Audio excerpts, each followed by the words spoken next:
episode number 2 of the Well-Equipped Kitchen. Today we're going to talk about the real skillet. These are all real skillets, what I have in front of me here, of all different materials. You don't see any non-stick. And a non-stick is one of the most common items in many kitchens. But this is a real skillet. We're also not going to talk about natural non-stick, carbon, steel, and cast iron. That's going to be a different episode. But let's talk about a real skillet. First of all, just like in our saucepan episode, we talked about material of construction and heat conductivity, with silver being the most ideal metal for conductivity and for lining, because it allows for real high temperatures to be used when cooking, and it doesn't have any reaction to foods on the inside. Second to that is copper. This is a copper skillet. This is made by Moviel. This is a classic tin-lined copper skillet. And it looks old on the inside, but the tin is perfectly fine in here. If you see a nickel to a quarter size piece of copper showing, then that means the pan has to be retinned. Second to copper, after copper, the next best and most common conductor of heat, aluminum. This is a nice 10-inch aluminum skillet. This is a Lincoln wherever. This is a Crestware. They both have the classic blue cool handles on them, which makes it real easy to use when it's on the burner. When it's in the oven, that's a different story, and the handles are hot when they come out, so you have to be careful. I have many different sizes in front of me here. This is a traditional restaurant skillet. It's a commercial brand one. It's a commercial brand, classic. And this is solid aluminum. It's what you find in many kitchens. And you will also see this. Think of this as another restaurant skillet, just for illustration here. They also use them as a lid. If they're making an order of steamed mussels, they'll use 2 of these, and one will be the lid. You will also see them with the handle bent up like this, and it'll be a cover for a griddle or a grill. And this is your 10-inch. I also recommend having a 12-inch. That's what I have here. This is just a great piece, and great for what these pans are great for is sauteed dishes, and we're going to show you a couple of those today. Next, we have this one, which is 3 layers. It's a stainless steel inside and outside, but the inner layer here is aluminum. This is made by Moviel. This is one of the best skillets I have. And it's a 12-inch just like the other. It's just slightly less wide than this one, but it's the same 12-inch. When they say heavy skillet, this is a heavy skillet. When a recipe says heavy bottom skillet, this is what they're talking about. And this is made by Cuisinart. We looked at some heavy bottom Cuisinart saucepans. This is a heavy bottom Cuisinart skillet. The skillet itself is stainless steel, and there's a disc of copper and that thin disc of stainless steel. So this is what they mean when they say heavy bottom skillet. Also, there's an unusual skillet here. I have 2 of them. Let's pull it out here. This is made by Paul Revere. This is a Paul Revere branded skillet. This was made in the mid-80s. This is the Paul Revere copper line, which came out from the company Revereware in, I believe, 1970. This one came out in 1976. And And what they were doing is they were commemorating Paul Revere. Paul Revere in the 1776. It was a 200-year anniversary of the U.S. That's where they came out with it. And this is the one made in the 80s that's all stainless it's stainless with an inner lining of copper. The inner layer is copper and then the two outer layers is stainless. This one, the inner layer is stainless and the outer layer is copper. In regards to the tin-lined copper skillet, tin has a very low melting point, so you're not going to want to do searing in a skillet like this. When you use a pan like this, copper conducts heat wonderfully, so you just turn the heat on, add your cooking fat, and proceed. Good for sauteing and the like. This is what I believe is a stainless steel lined copper skillet, an old school one. This is labeled Fairmont. I don't know much about it, but it's a nice little skillet. We also have tinier ones here. These three are made by Allclad. This is the Allclad LTD Limited. It's got this outer gray layer. It's got the thick aluminum inner layer, and then the inner layer, and then the inside lining is stainless steel. This is an Allclad French style skillet, and it's the same. It's stainless steel on the, but this one is stainless steel on the outside, aluminum on the inside, and then a stainless steel interior lining. This is a Thomas Keller Allclad, and it's got a different handle because it makes it more comfortable handle.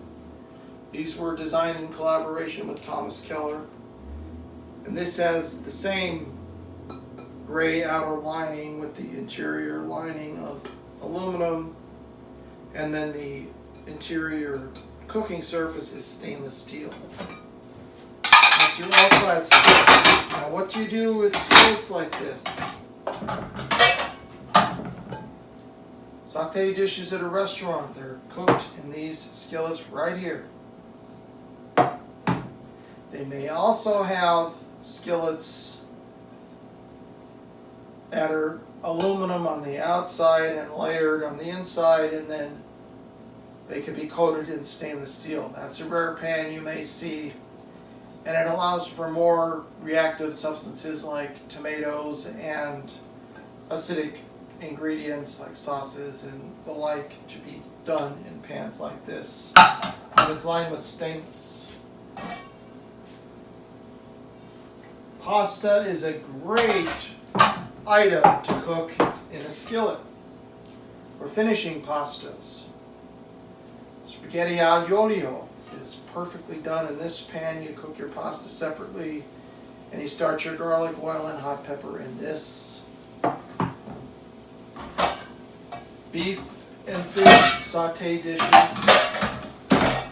It's classic to cook them in a skillet like this. You can also do pan frying, shallow frying in skillets like this. Make sure it's heavy like this. Don't use one like this because the pan is a bit too shallow for that. And when we come back, we're going to talk about the recipes. Welcome back. Before we talk about the recipes, there are one piece of equipment that is probably going to be a good thing to acquire. And that is this, and that is a splatter screen. When you're doing shallow frying, pan frying, this allows for spatter to catch the spatter so that it doesn't spatter onto your stove. And if it's spattering oil, that oil can catch fire and then it can leap into the pan and you can get what's known as a grease flame. I recommend having one or two of these. This is the one I have. It works pretty well. It's a little beat up as you can see, but it's a good device to have for pan frying. The other piece of equipment we're going to talk about today is our special piece of equipment. And we're going to be doing sauté dishes today. 2 beef sauté dishes today. We're going to talk about this. This is a wide bowl saucing spoon. This is perfect for sauté dishes because you can use it in the pan. You can use it for saucing. If you needed be, you could also use it for adding ingredients. This is a wide bowl saucing spoon. And we'll also talk about this same spoon when we talk pasta. This, and combined with a large fork, makes a real old school service for pasta. We're going to be using this today when we talk about our recipes. The recipes we're going to be making today, I'm going to show you how to prepare medallions of beef 2 ways. And the medallion of beef is cut from the tenderloin. And I buy 4 tenderloins, and each one of them, I had the butcher cut them in half like this, like you would cut a cake. So you're left with 2 medallions of beef. And 2 medallions of beef is 1 serving, and I'm going to cook half of it. We're going to do medallions of beef with shallots and sauce bordelaise, and half of it we're going to do medallions of beef with brandy, mushrooms, and cream. 2 beautiful, easy recipes, because that's important in quick cooking recipes. I'm going to cook them here at the table because it's just going to be easier, but that is our explanation on skillets today. When we come back, we're going to start the recipes, and I'll show you how easy it is. Welcome back to the well-equipped kitchen, and we're going to prepare our first skillet recipe, which is going to be medallions of beef with shallots and sauce bordelaise. These are our medallions of beef. It is essentially 2 of these. I'll grab the thing here. If you look at it this way, this was the fillet when it was originally purchased, and I had the butcher cut the fillets in half crosswise like you would a cake.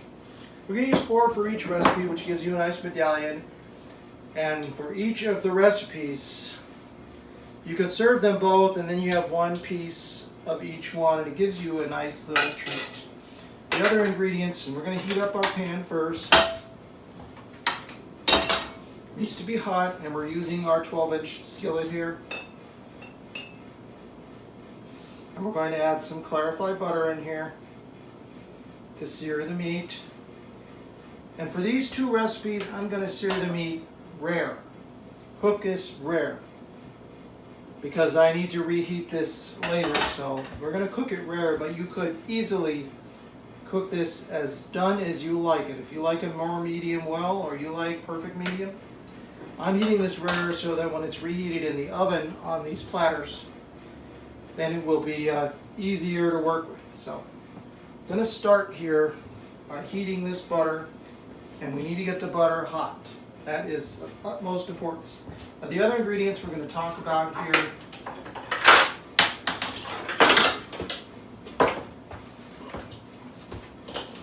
is we have shallots, thyme, we have our red wine, and this is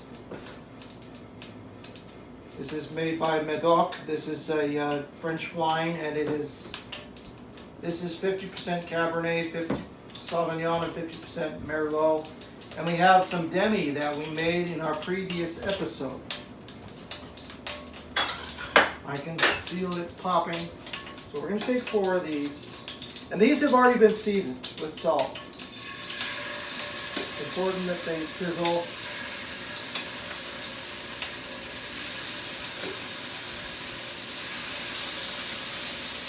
You don't want to touch them at this point. I'm going to slide this out of the way, and I'll get our platter here. I'm also going to put this trivet underneath just to be safe. And we need to get a sear on both sides of this steak, so we're going to cook it. And as you see, I'm not moving. That's important here. It'll tell you when it's ready to be moved.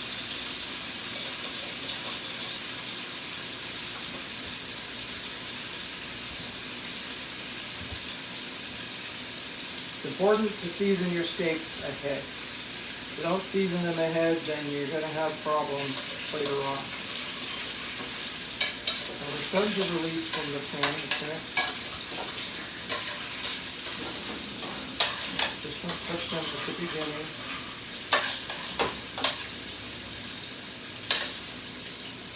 Now we're going to flip them over. We are cooking these red. And being medallions, these cook very quickly. Now we're going to cook them a minute on the other side. It's important, being that this is filet of beef, you don't want to overcook it. So it's very simple.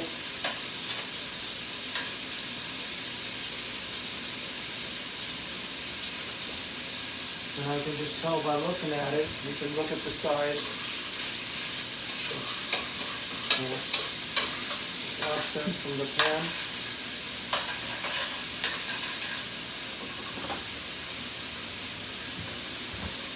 And while these finish, I'm going to grab a dish here. Little dish for any used. I want to take out any extra fat here. Now I'm going to put them back over onto that original side. Let them cook another half of a minute, and then we're going to retrieve them out of the skillet. We're going to give a little fond in here, and that's important.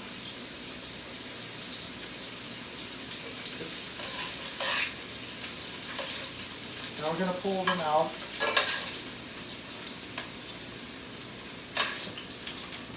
And lay them all in the same direction on the platter. Perfect. Now we're going to pour out the used bits of butter. I'll put that last little bit of meat back in there. Now we're going to put in some fresh clarified butter because you don't use the used stuff. We're going to add our shallots. This looks like a lot of shallots, but it's going to be part of the garnish and it's going to cook down. I'm also going to add our thyme in here. And we're going to turn the heat down. What we're going to do now is sweat our shallots. We're going to add a little salt.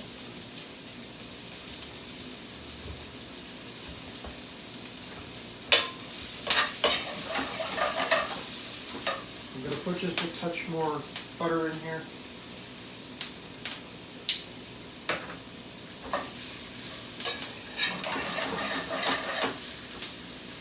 It's important that this sweating process happen because if you don't sweat out the shallots, then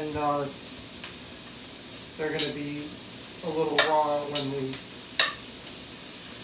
proceed with the next step, which is wine. Now to finish this, because this is bordelaise, traditional bordelaise would be entrecôte, which is the rib steak, and it will be served with poached bone marrow. I'm going to turn up our heat just a little bit here. Would be poached bone marrow. Well, what I have here, what I like to do, because a lot of people don't like to see the pieces of bone marrow, I took a more marrow bone and I poached it lightly. And I pulled the frozen marrow bone, and then I scooped out the marrow and then put it back in the poaching water that I had set up. And I just poached it just a little bit. And then I mashed it with soft butter. So I have this marrow butter, which is what we're going to use to finish this recipe.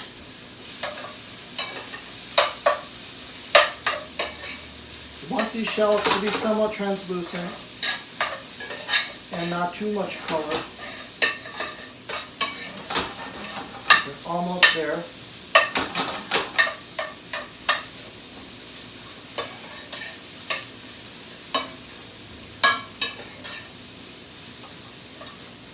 And then we're going to put them back in that bowl when we're done. When we're done with the shallots. The shallots are actually going to come out of the sauce. lost one. Let's put it back in. Okay. At this point, we're going to go ahead and we're going to add wine. Nice, good red wine. If you want a good amount here, we're going to reduce it down, actually. We're going to bring it up to heat.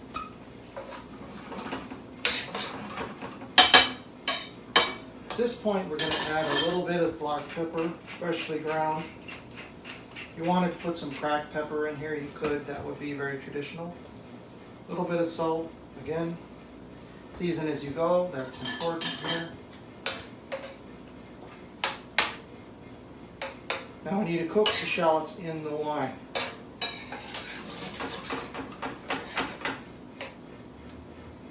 The thyme is going to give that nice, wonderful flavor. Okay. This needs to hit a boil.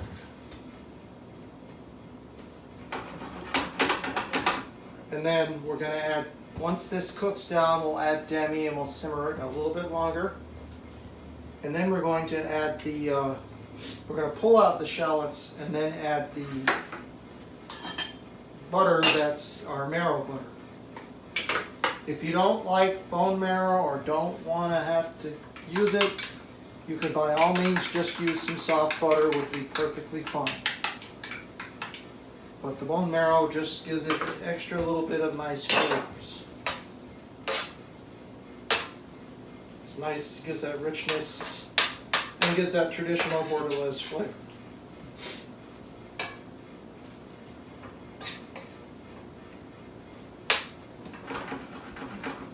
It's important that the wine is allowed to reduce in this process, and we will put a drop of raw wine in towards the end just to balance everything out and add a little bit of perky. It just adds a little perkiness. The second recipe we're going to be making today is we're going to be making medallions of beef with brandy, mushrooms, and cream. And I have cream here ready and mushrooms. We're also going to be using some demi in that recipe as well, plus some shallots that I have chopped up here. And of course, brandy. We're going to flambe again in the kitchen.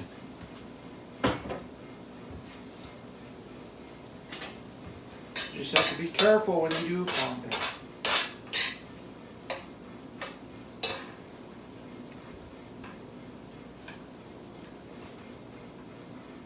It's important that the shallots are well cooked, so just let them do their thing.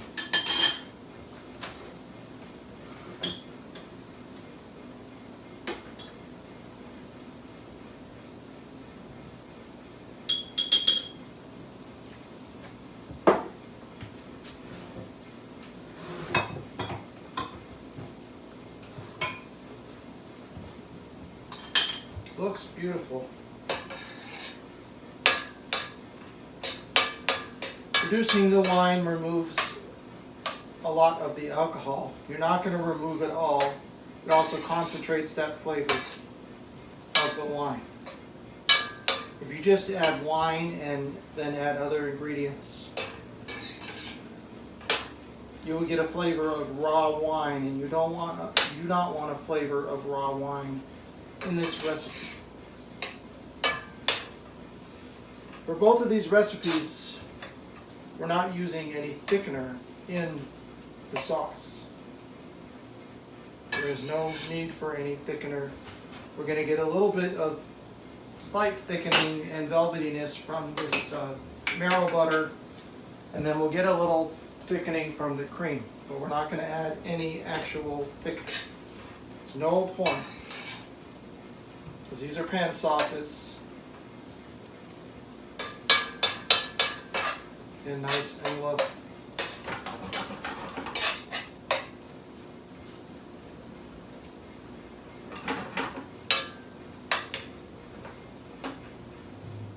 And also, if you like, throw a bay leaf in here along with the shallots and the thyme. I didn't have any bay leaves in my kitchen today, so I omitted them, but you could, and it would be nice and traditional. Our demi is not seasoned, so when we put the demi in here, we're going to actually add a little more salt. I'm actually going to grab a couple of tasting spoons here. I'll be right back.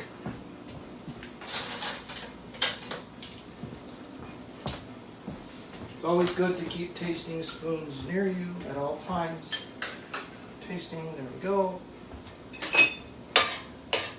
Starting to get nice and concentrated here. It's important that the wine is produced by at least 3/4 is good. We may not use all these shallots on this beef. I'm going to just put some as the garnish down the middle. Okay. So it's important here that the shallots are started first and sauteed. If you don't sweat out the shallots, they will be too raw and they won't have a nice texture when you're going to serve them, because you don't want to crunch on a shallot. You want very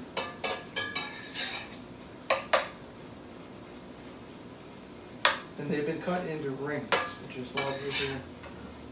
I'm looking at this now. We're almost there.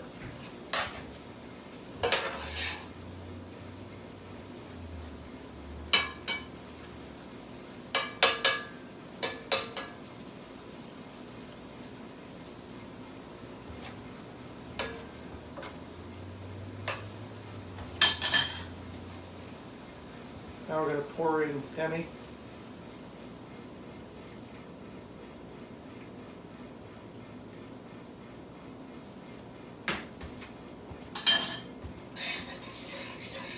Oh yes, beautiful looking.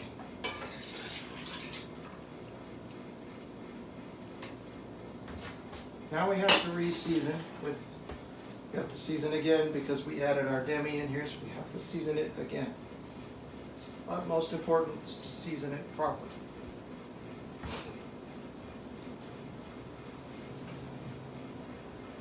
I'm going to put a little more pepper in here.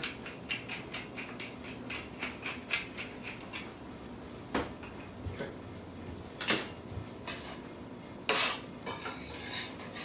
That's what you want to see. It's lovely. It's a dark purple color.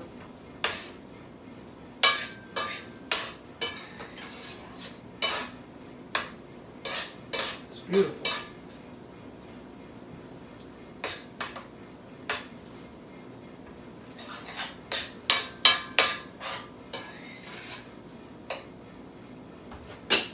I'm going to give it a taste at this point.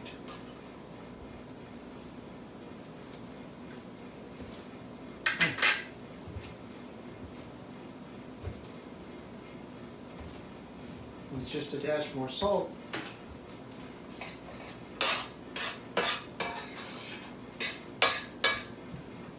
Actually, I'm going to put a little bit more than what I just put in, just because when we put that butter in here, it's going to mute everything just a little bit.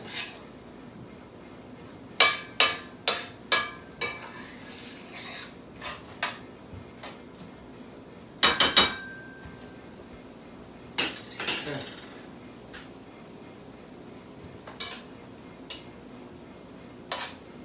They're almost there.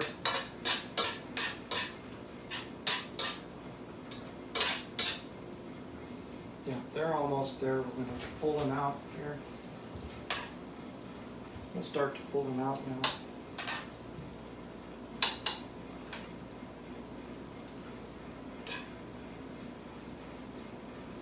They have to be pulled out. You could just do everything with the shallots left in, but they have to be pulled out because we're going to use them as a garnish for the sauce, as a garnish on the steak.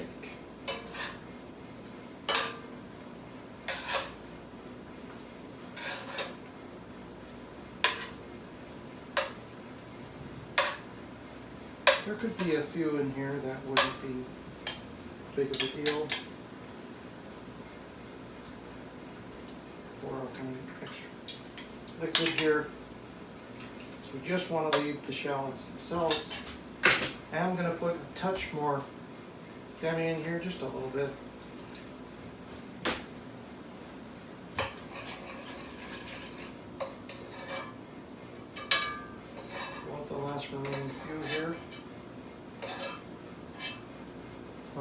deal. I'm going to shut the heat off now.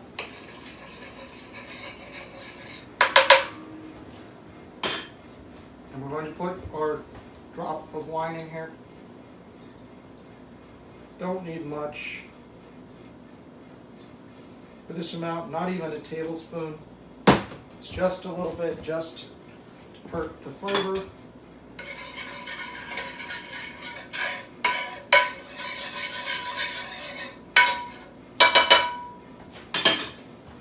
We're going to add some marrow butter into this. We put a spoonful in here. Then we're going to do the swirling technique to mount. Swirl the pan and move the bowl of the spoon in a circular motion. Give this a wipe here. I'm not going to need all of that marrow butter, so I will save it. It can be frozen and used for future use. And now we have one last time to taste the sauce before we finish.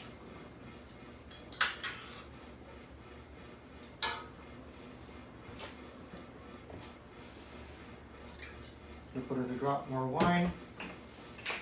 Last minute grind of fresh pepper. Last minute bit of salt. And just a touch more marrow butter. It's important to do this mounting step off the heat, because you really don't want you don't want any heat under it, so you don't want it to come back to a boil, and you don't want it to separate out with little bits of butter fat. Now, to do this properly, we take our shallots. And it's important here to do this across the surface here.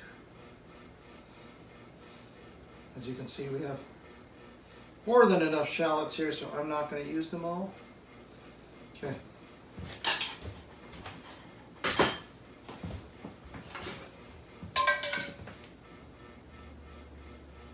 Remember now the medallions with the sauce.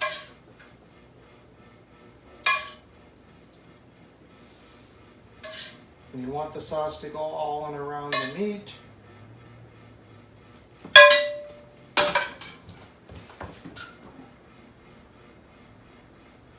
This is going to be reheated later, so a bit of extra sauce is nice. Okay. All right.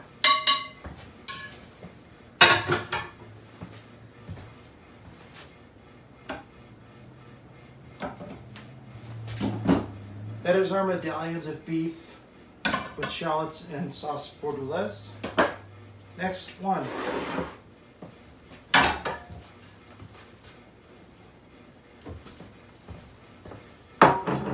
We're now going to prepare our second recipe here. We've got mushrooms, shallots, cream. Just like before, we're going to put our skillet on to preheat. And interesting, for this recipe, we're actually going to start with mushrooms.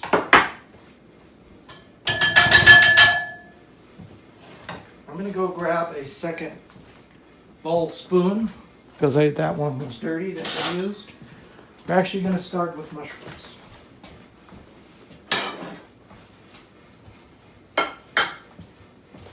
We're going to put our clarified butter in here.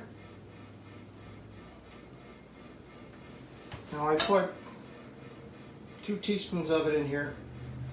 Very important in this recipe that we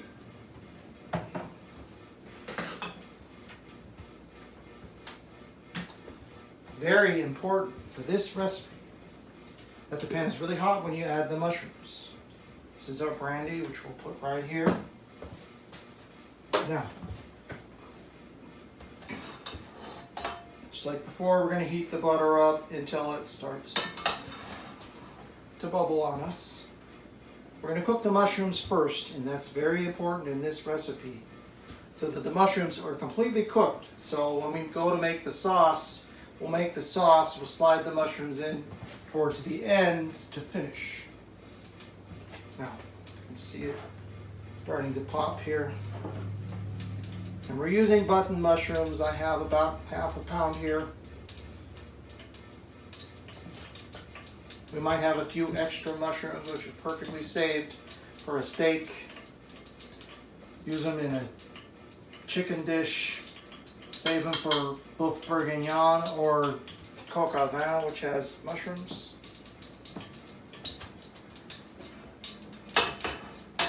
So we're going to go ahead, we're going to put our mushrooms in here. Importantly though, is we're going to put them in one single layer. Make sure the mushrooms are in one layer in this skillet. That is important when cooking mushrooms, that the mushrooms aren't crowded in the pan. And now we're going to season our mushrooms with salt. If the mushrooms are crowded in the pan, then they won't brown and they'll steam. And we're not going to touch them. We're going to let them brown and then we'll give them a toss. Also, mushrooms are a sponge, so you will see inside here that they're going to soak up all the fat. Don't add any extra clarified butter if that happens. Because once the mushrooms are cooked, they're going to exude the fat back out, so it's important not to put too much fat in here. And as I said, we have cream and demi and brandy and shallots that we're going to add in here. Now that I can smell them, I'll give them a toss.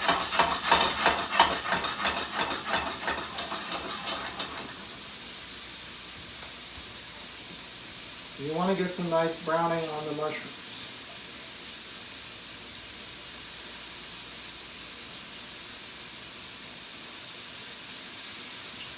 And make sure they're all separated. As you can see, there's no fat in this pan as of right now. That's important. They have sucked it all up, so once they are cooked and release their juices, the fat will come out as well. So, give them another toss.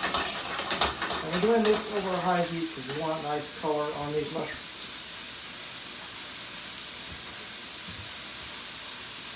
Just make sure they stay separate.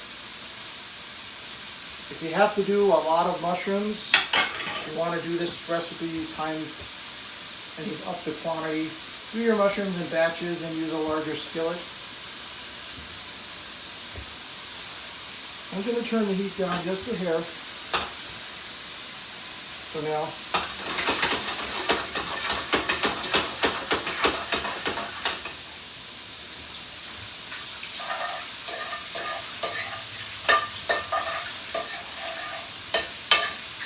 One important step here is important to have the mushrooms pre-cooked so that when they go into the sauce, they're already cooked and they just have to heat through.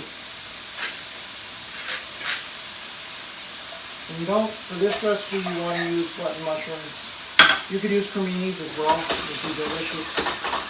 But I don't suggest using wild mushrooms. They're going to have too much flavor. And we're going to get a little fun on the bottom, which is perfectly fine because we're going to do our steak. So,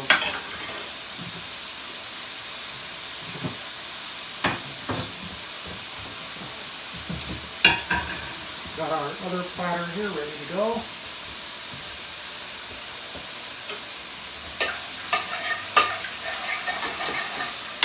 Starting to see liquid and fat come back out, so it's good sign here.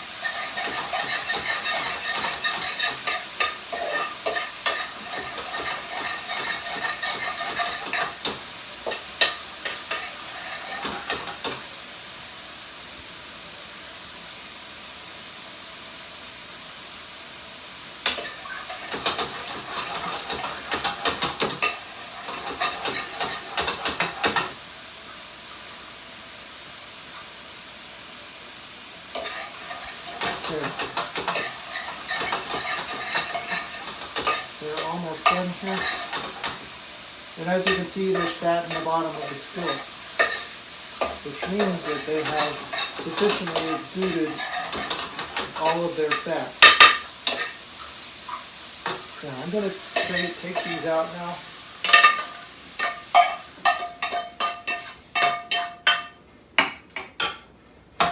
And now we're going to put a little more clarified in here.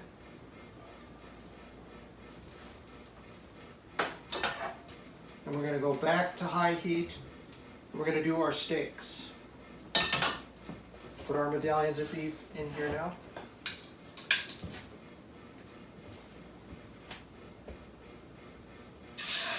There we go, nice sizzle.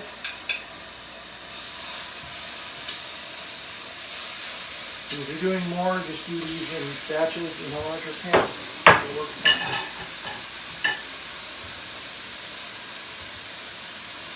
We're going to be flambeing here, and that's very dangerous.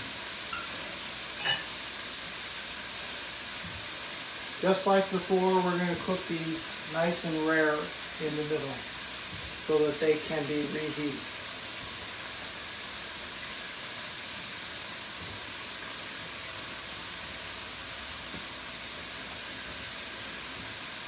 And you can watch as it cooks up the side, you'll be able to see. Yep.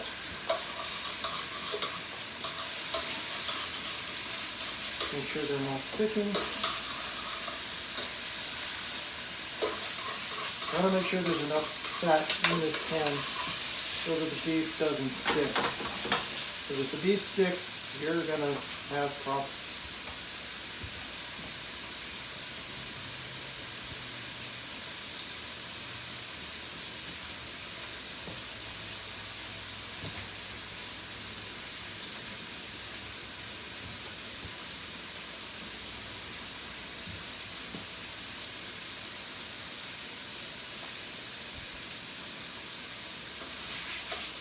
Go ahead and flip them over now. They look beautiful.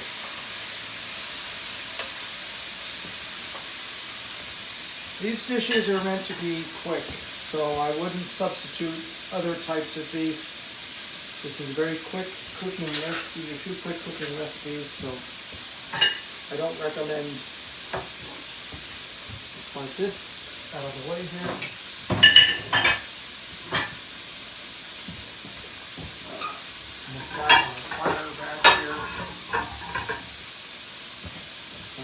Serve.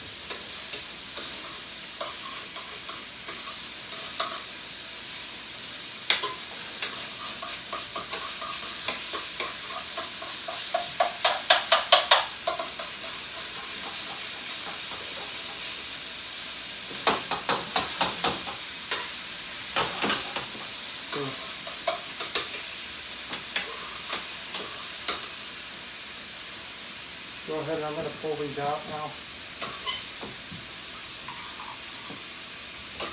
Just like before, we'll lay them across the bottom of our platter.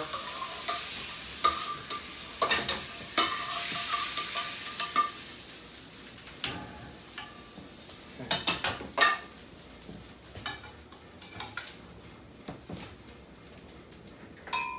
Just going to augment with a dash of more of clarified butter, and we'll cook some shallot. I'm not going to use all of this, that's fine.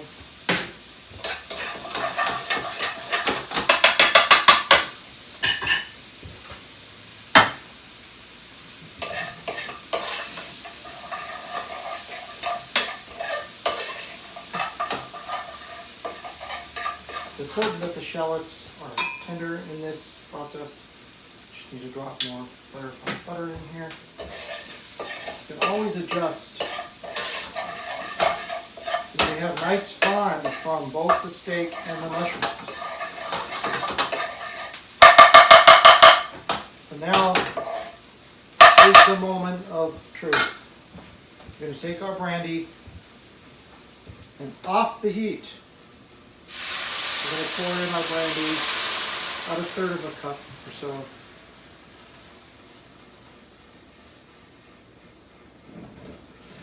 And then you'll see it flame. Just continue to swirl the pan, allowing the flames to, if you want the brandy to cook out. And why flambe? What happens here is The goal is to get the flavor of the brandy,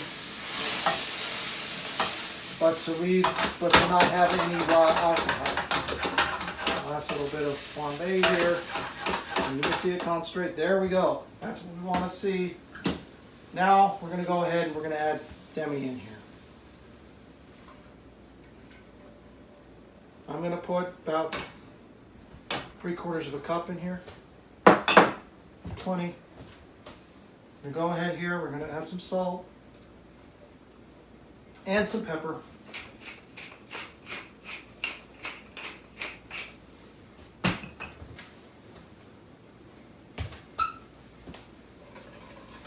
And now we need to cook this down just a little bit with the demi before we put in our cream.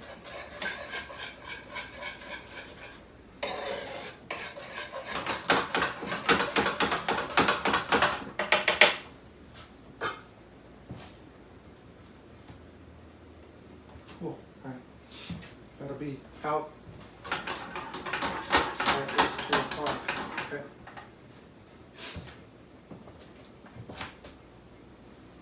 I gotta well wrap these.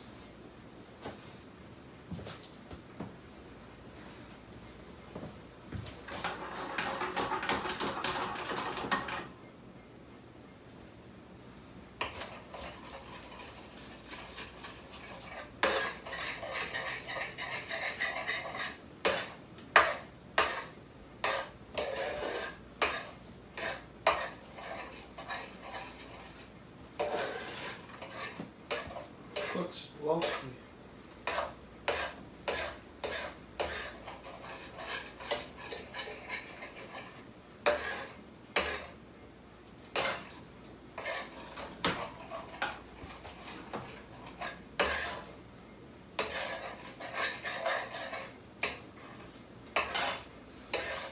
For these recipes, I used the demi that I made in a previous episode, which is a modified supermarket demi, but you can make, if you like to make your own demi, or you could get some from a restaurant, by all means.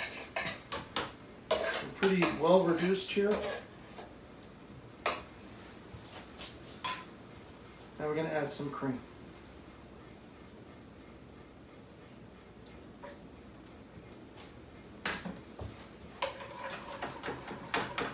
Give it a swirl.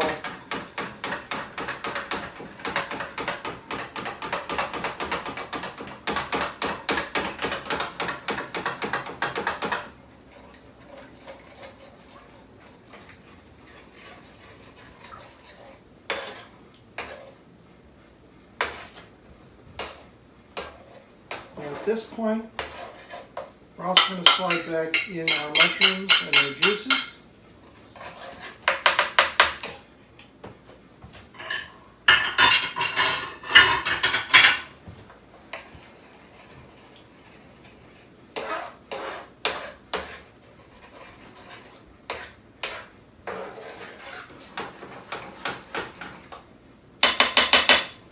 Now is the point where we can actually taste this.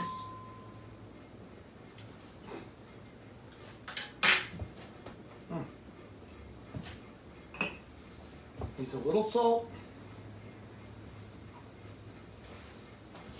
And we're going to put the tiniest drop of raw cognac in here. Just a few drops, don't need much. Just for that little bit of perkiness, just like the wine. Okay. We're going to put a little more pepper. I'm going to put a good amount there. There we go.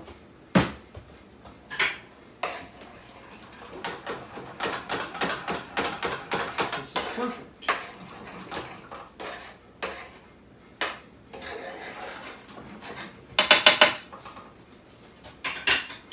I'm going to shut off the heat now and give it one final taste.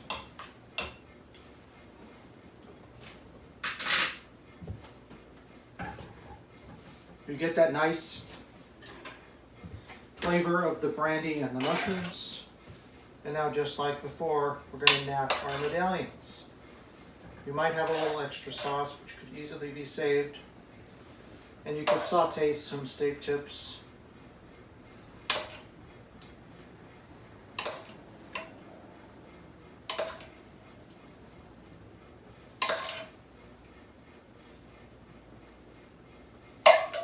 few more mushrooms here.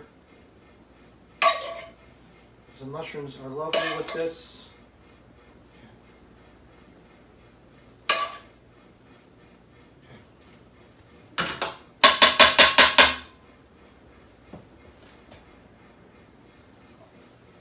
That's it. It could highly be simpler than that.